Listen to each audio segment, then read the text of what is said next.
You don't have to break the bank to start a boudoir business. And if you're already a professional photographer, you're halfway there. You just need to adapt some things. So in this video, I'll be sharing the best way to start a boudoir business and what I've learned in my 4 years of specializing in this genre. But before I go into all of that, I would like to say I do have an exhibition that is currently running at Okoh Street Studios by Lock, which is located at 21 Buckle Street in Aldgate. The title of the exhibition is Women on the Front Lines, and it's all about celebrating the women who worked in essential industries during the pandemic. I'll leave all the details about it in the description box, so make sure you check it out. I also have a business of photography masterclass coming up on the 20th of March, which you can also, sign up to join. In the masterclass, I'll be sharing how to create a profitable boudoir business, and I'll be covering things like pricing, the psychology of pricing structures, packages, in-person sales, and everything that would enable you to run a profitable business. So at the very start, I would say the first step you want to take is to learn and to master your craft. So if you're already a photographer, it would just be about upskilling to understand the unique set of skills you need to be a boudoir photographer. And if you're a total newbie, then you definitely want to be learning how to use your gear. And I would say this can be this can be broken down into 4 different things. So the first would be about, choosing your gear, which will be like choosing the lens you'd love to use. So I do have a video where I've talked about the best lens for boudoir. I'm going to leave a link above. Make sure you check it out. And so for me, I will recommend you go with the 24 to 70 mm. That's the lens I use with my Nikon camera. And it's great for so many reasons. Check that video out if you like to know why. But definitely learn how to use your gear. So the second in terms of that would be, understanding the exposure triangle, the relationship between the shutter speed, the aperture, and the ISO. Once you understand all of that and you're able to work in manual settings, that will come really handy. And I say this because lighting is so important when it comes to boudoir photography. So there's sort of like 2 general moods, I would say. We have people who shoot the, dark and moody, or we have people who shoot air and bright and airy. And so when I started, I was really like a bright and airy photographer. That's just what I love doing. I was doing a lot of outdoors, natural light. And so when I moved into boudoir photography, I just carried on. But, as I started finding out about more boudoir photography and looking at their work, I was just like, oh, I love the dark and moody as well. I would love to do it. And I couldn't at the time because of the spaces I was hiring to use weren't just conducive for that look. But now I have my studio, I definitely incorporate the dark and moody style. So I don't do that all throughout my sessions. I actually have a mix. So unless my clients want everything to be dark and moody, I actually have a mix. So there's a particular part of my studio where it's like the dark and moody set, and then in the bedroom tends to be more bright and airy, soft and romantic.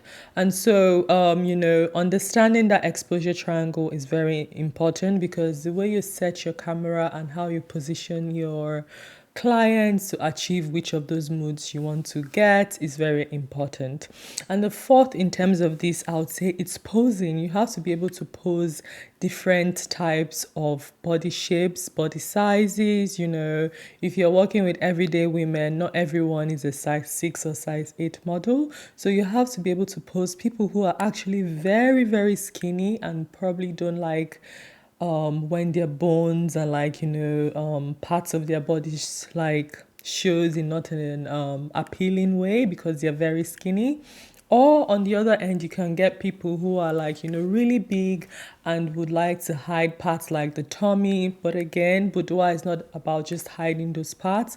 It's about helping them feel good about themselves and feel better about themselves, even if they have body parts they feel they are not so happy about. And so understanding how to pose people, but how to even direct them into the positions is very important. So those 4 things, make sure you have them down on lock. and this would help you to master, your boudoir skills. So once you're in the studio with a client, you can be confident and pose them well. Okay, so once you've upskilled, you've learned, you're mastering your craft, the next step is to, take all that you've learned into the real world. So now it's time to practice, practice, practice. And the best way to do this on the budget is to do TFP shoots. And TFP basically means time for print. And it's where you work with up and coming models, people who want to get into the industry, who are looking to build their own portfolio, and you are also looking to build your portfolio. So it's like a value exchange, you're both exchanging times and giving your talent and your craft to each other at no cost. And so where can you find these TFP models? Usually for me, I've always found them on Facebook. So on Facebook, there are different photography and models groups where people do TFP, and I'm sure they'll be available in lots of cities around the world. So depending on where you are in the world, check it out. Go to Facebook, search for, TFP photography model groups, and I'm sure a couple will come up. Or you can even go, hunting yourself on Instagram, put in that keyword of models in your city. So models in London, or even if you want to maybe work with bloggers or content creators who will be interested in obviously boudoir sort of content. And that way, you can work with people who are not just your friends and family who you've been testing on, but people who you don't really know. So you can really practice posing people. You can practice, having that interrelationships with people, communicating with other people. And so just practice, practice, practice. You can do 3 shoots in a day, I would say, because you want to maximize your time as well as the cost of the studio. So book a studio, maybe get in 3 or even 4 models in, and they would let's say 2 outfits each person. So altogether, if you get 3 people, that's 6 looks. Or if you get 4 people, that's 8 looks, divvy up the time appropriately. You can also collaborate with a makeup artist. So as one person is doing the makeup, another one is doing the session. Once that is done, so it's just like a nice conveyor belt of a productive day. For me, I love being productive. If I'm going to pay for, the studio, pay for refreshment drinks, organize this shoot, you want to maximize it. And when you get these people to do the TFP, make sure it's not just people of a certain body size. For me, it's so important to have a diverse portfolio. And when you're doing boudoir, it's so important, even much more important, because you want to be able to show people of all different sizes and backgrounds that they can work with you, that they are worthy and they are valued as well. And so when I do my call outs in those groups looking for models, I would say, hey, I'm a boudoir photographer. I want to show that, people of all body sizes can look great. And so I'm not looking for a particular body size. I actually would love to work with people, all the way from small to extra large. I would love to work with people from different ethnicities. So please, feel free to reach out to me, whatever, ethnicity you are. I'm also interested in getting people of different hair colors, because for me, I love colors. I love being playful, and I would love to work with people who, have different colored hair. And so just getting that diversity in my portfolio has really helped me. When I started off and even up to date, when clients, reach out to me, they're always saying, oh, your portfolio, you show women or who are even bigger can look beautiful. This is why I've come to you. Your portfolio is diverse. And I get that a lot. And I definitely encourage you to put your best foot forward by starting with a diverse portfolio also. So now that you've done several TFP shoots, you're getting better with your posing, you're getting better with working with people of all different body sizes and knowing how to, pose people, communicate with people. It's time to create a portfolio. So from those TFP shoots you've done, you need to pick your best images and make sure they're images of people, again, diverse people. And then now you need to create a website. So you may already have a website which you do your portraits on, and you maybe do weddings or any other photography genre you do. But when you're doing boudoir, it's quite important to have a specific website dedicated to boudoir, so people can really see you're an expert in this field. People can see the breadth of your work, and they can really get to know what you can offer them. So you don't want to be mixing so many different things, like I don't know, if you do babies, if you do events. You don't want that website crowded, to be honest. You want to put yourself forward as a specialist. Even if you still love to keep doing other genre, that's fine. Keep your other websites going, but try to create a website that is, really focused on the boudoir niche. Make sure on that website, diverse portfolio, again, I keep saying.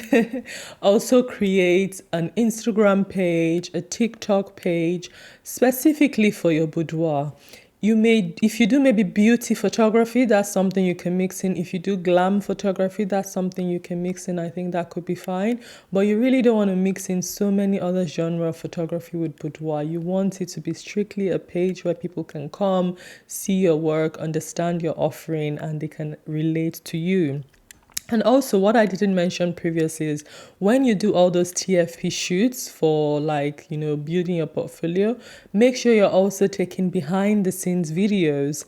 And because once you have the Instagram page and the TikTok, you can start to use this to promote yourself, show like, hey, this is what you see in the studio and this is what the image turned out as, or whatever other BTS videos you like to do. Just make sure you're, getting all the content you can. Like I said, you need to maximize those TFP shoots. Do as much as you can, get as much as you can from it. So that way, once you're launching, you have lots of content to launch with. So now you have your website, you have your social media pages. The next step is to, get some printed products. As a professional photographer, and I think we're really losing this in the photography industry with, lots of us being self-taught. I'm self-taught myself, there's no problem with that. But I think we're losing, and because it's now digital photography, we're losing that sense that prints actually matter. So most people just offer just digital images and don't offer things like albums, don't offer prints, don't offer wall art. Oh my gosh, when I look back at why I love photography, it was the printed images. I would take those images, I would, go and develop them and just pour over them. I wanted a catalog I could look back when I'm older. And if you think about the way technology is evolving, we don't know what, new tech is going to come in tomorrow. And if you're just banking on just delivering digital images to your clients, you're actually doing them a disservice. So I definitely highly recommend you should include physical products to your services. And so you want to research, the different labs who do professional printing for boudoir photographers. Now, if you're interested in knowing the ones I use or interested in knowing the ones that are out there, make sure you leave a comment down below. Let me know and I'll create a video reviewing the ones I've used and sharing more in depth about that. But definitely you want to get sample products. So the products I would recommend you can start with is albums. And there are different types of albums, different type of paper finishes.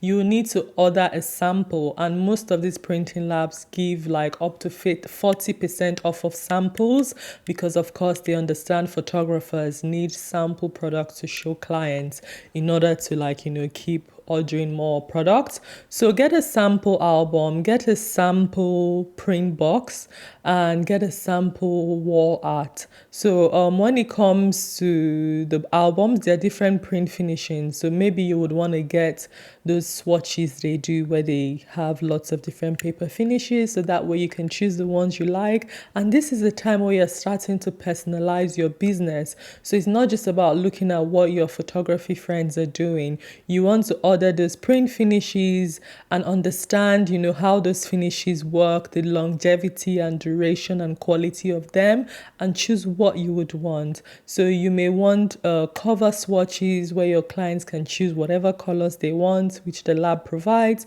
Or you can decide as a business, I want to just be classic. I just want to offer black or brown leather. And it's just a time for you to personalize your business, to be honest. So make sure you do that research. Check out the labs available who will ship to your country, and order some samples, and yeah, get that ball rolling. So the next step of, creating a boudoir business on a budget is for you to create your pricing structure. So in order to do that, you need to calculate your cost of doing business. So, decide on which studio spaces you'll be using. If you don't have your own studio, write down that cost. As a luxury service like mine, if you want to include hair and makeup, highly recommended, because again, if you think about how you want your boudoir business to be like, do you want to be on the premium end or the luxury end? You decide. For me, I'm on the luxury end, so that means everything is taken care of for my client. All they literally need to do is just arrive on that day, and everything else is taken care for them. And so I do work with a hair and makeup artist, which is part of my team. And the client doesn't need to book them or speak to them or anything. I'm just the person of contact, and then I handle everything else.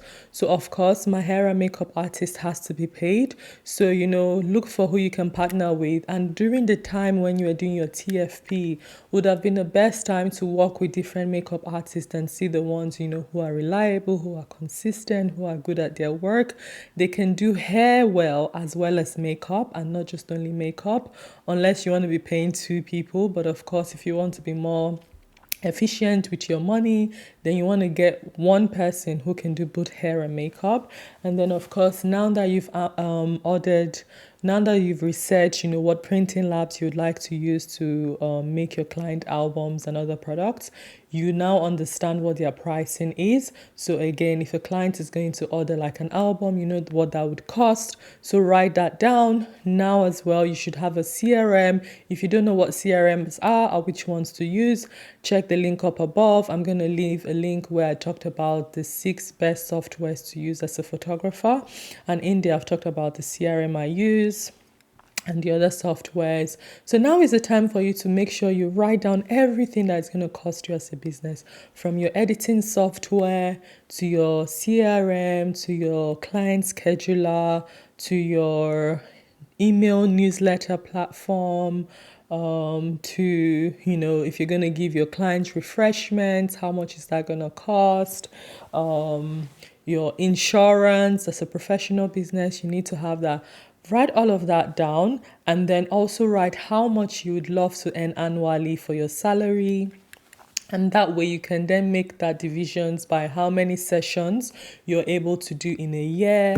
And that would give you an idea of how much you should be charging per client in order to meet those income goals, in order to pay your business cost as well as pay yourself at the end of the day. Now, this is just a quick summary I've given. There's a lot that goes into this, and I can really dive in and go into the whole structuring thing and the psychology of pricing to make sure you're running a profitable business. If you would like that from me, leave a comment down below. Tell me you would love to hear all about my pricing structure. But of course, if you don't want to wait till I create that video, I do have my masterclass, a free masterclass might I add, which I'm running as part of my exhibition on the 20th of March. So make sure you look at the details in the description box and sign up to that masterclass to learn about that. I think this was actually a perfect time to say that. I didn't even think that up.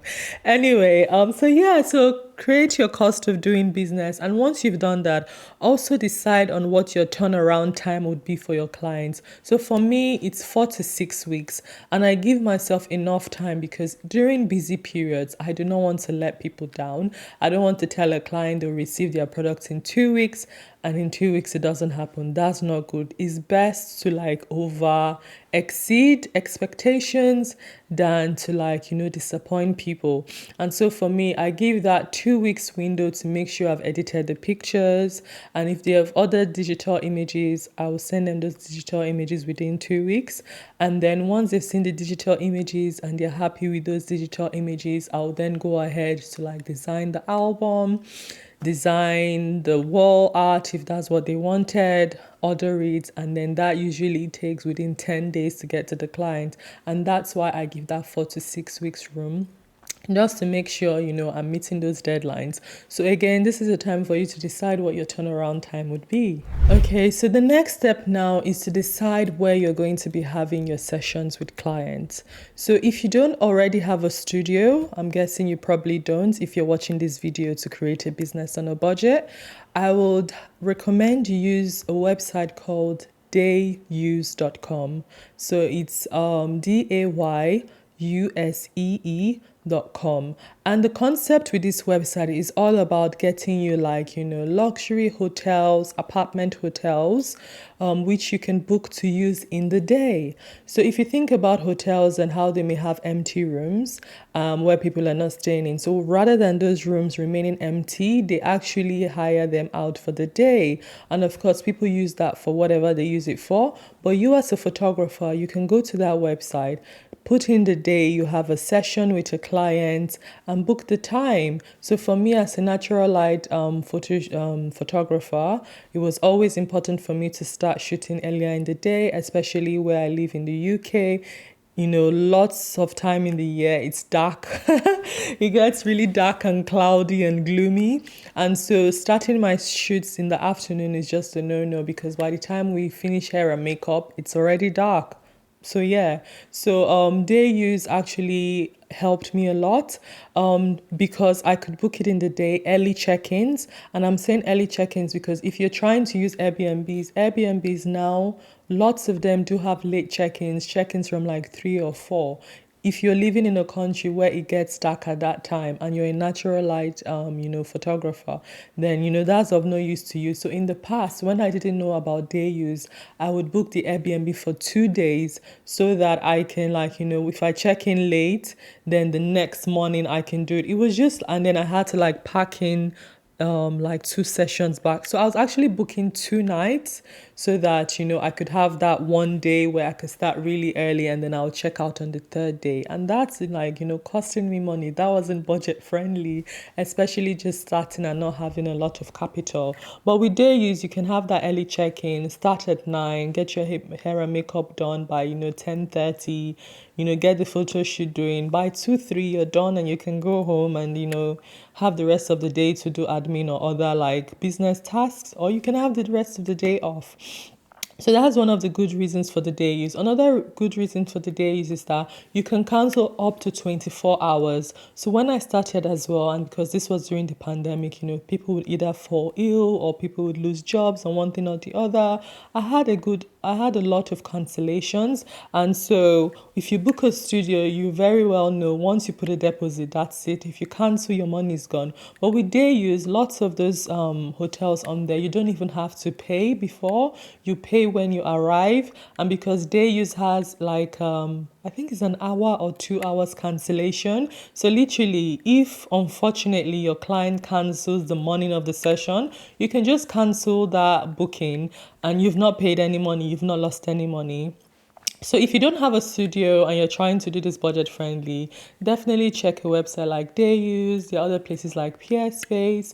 But Peerspace, depending on where you book, it will be quite pricey. But with Dayuse, they were usually affordable. For the whole duration of my session, I was paying things like £90, at the most £100. Unlike Peerspace, where you can get places, charging you £90 per hour. So yeah, so if you don't have a studio, definitely check out Dayuse and use that for your client session.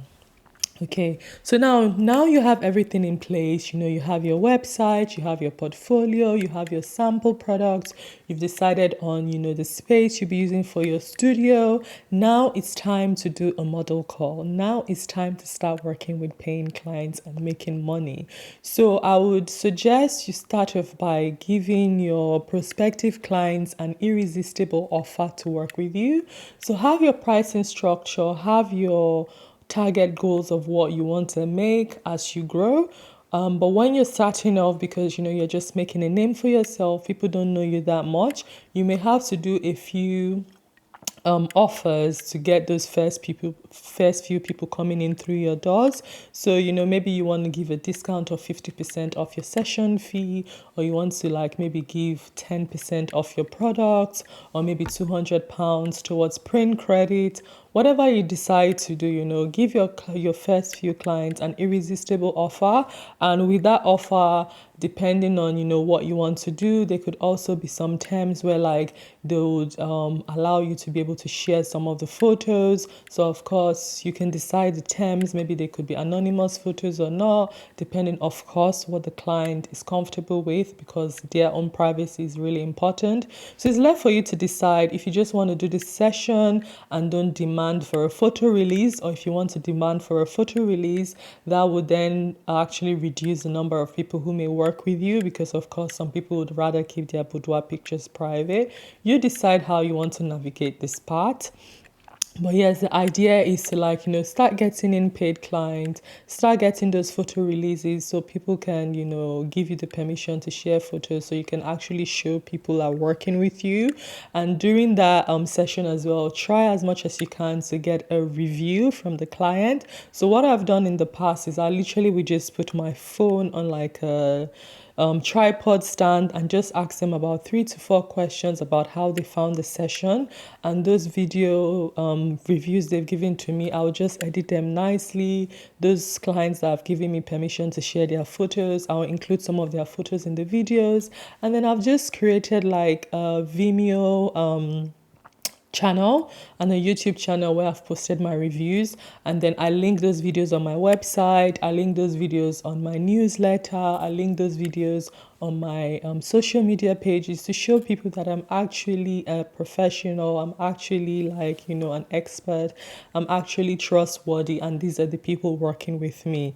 And that way you keep doing that, you just keep building your brand. Everything I've shared so far will enable you to build your boudoir business on a budget. Literally, they shouldn't cost you, more than £1,000. They should be well under. Of course, if you've already bought your camera and your lens. Apart from that, those are very, expensive costs. But everything else shouldn't cost you that much. And you're well on your way to creating, a profitable business. So the next step, once you've done, those model calls, is actually to have a marketing strategy. I'm not going to go into that in depth in this video because of course this video is going to be longer than it is already. I've already created a marketing strategy video. I'm going to link it up above. Make sure you check that out to see how you can keep getting clients throughout the whole year. But what I must end this video with and say is, if you really want to scale your business, you really want to grow into a 6-figure business, then the next step for you should be investing in education. I cannot say this enough. What it would take you 2 or 3 years to achieve, you can achieve it in a year, because you're investing in education from someone who has walked that path already. And instead of you stumbling and finding your way, they can just show you the routes to go. So make sure you invest in education, and that will just, scale you up to start running a profitable business. And if you're currently working full-time elsewhere and want to just, work for yourself alone, within a year or 2, you can definitely do that. From the outside, running a boudoir business can seem like it's all fun, but I have to say it's a lot of hard work that goes into working in this niche, just because of the nature of it. It's clients being vulnerable, it's people never having done this before, it's like having people having to step outside of their comfort zone to do this. It's like the luxury nature of it, the price and the cost and all of that. But as a photographer, you can definitely start, this business on a budget. You don't have to like break the bank. You don't have to like use your rent money. Just keep working at it, keep being consistent with your goals, and follow those steps I've just like, shared with you. Those are the steps I took, and I'm here today running a profitable business.